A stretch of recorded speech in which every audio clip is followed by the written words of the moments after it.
G'day YouTube, Warbles on a lot here, with a bit of an update on the chainsaw story. Now there's a tooth that's not looking too bad. There's one that's been ripped about a bit. Here's one that's been ripped about a lot.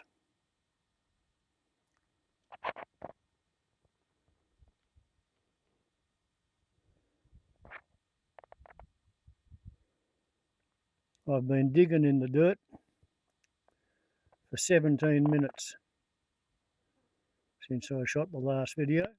I don't know whether you can see it through the magnifying glass, but normally a hard chainsaw tooth will be blunted. Looks like it's been hit by sandpaper when you hit it on a rock. What's happening to these ones is they're being folded over as well. I can't see bugger all on the screen here due to reflections, but hopefully I've got everything lined up and you can see something in the finished movie. That's without any magnification, and this time I've got my hand shielding the screen so I can sort of see that I'm more or less in the right visual field. Magnify it in and it all turns to shit with digital magnification. But anyway, like I said, that's more or less a follow-up. And the reason I'm making this video with no auxiliary microphone is last time I tried to make a video with an auxiliary microphone of the Woodchipper in action, the microphone was just too high a quality. It kept picking up the noise of the Woodchipper and overdriving all of its circuitry. It didn't sound like anything so much as a firing of a laser weapon on a Star Wars video. Twang, overload, wipeout. So anyway, I'm about to have a bit of a play with the Woodchipper. This is what I cut down in me 17.5 minutes, because that's a horrible bushfire fuel bomb in my opinion, and it was standing up there. I've left some here and I will continue to leave some here in the hope that it's not all dead, but what I'm trying to do is cover up the rocks and the bricks. And you know, that looks pretty bloody dead to me. So we will see what we will see. So I've already checked the fuel and the oil. Everything seems to be in order. We have a fire extinguisher in place. We've got a width gauge. If we get jammed, we do have a crescent wrench. And we have some protective personal equipment. So let's see if it's going to start.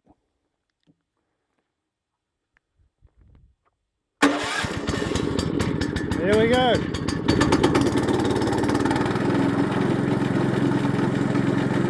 Okay, we'll let that idle while I go over and get ready to start doing things. Enjoy the show.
Just change the angle of the dangle slightly.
I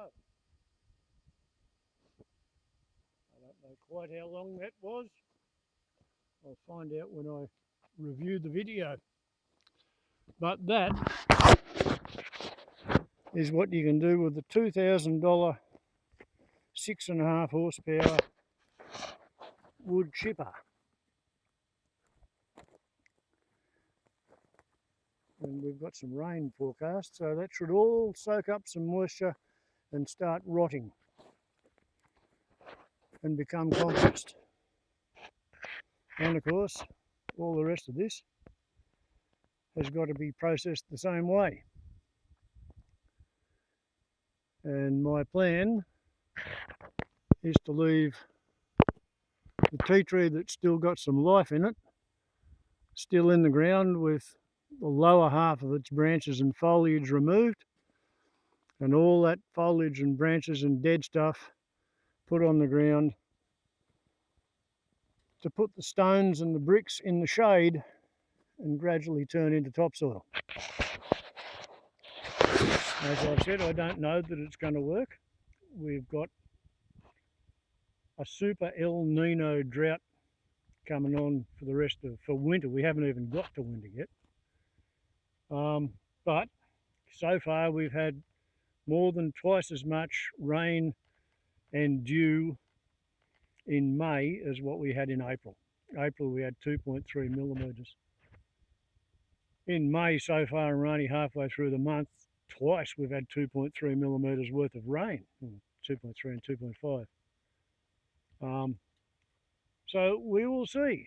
It's not what you'd expect to find, but yeah, this little Greenie's not only got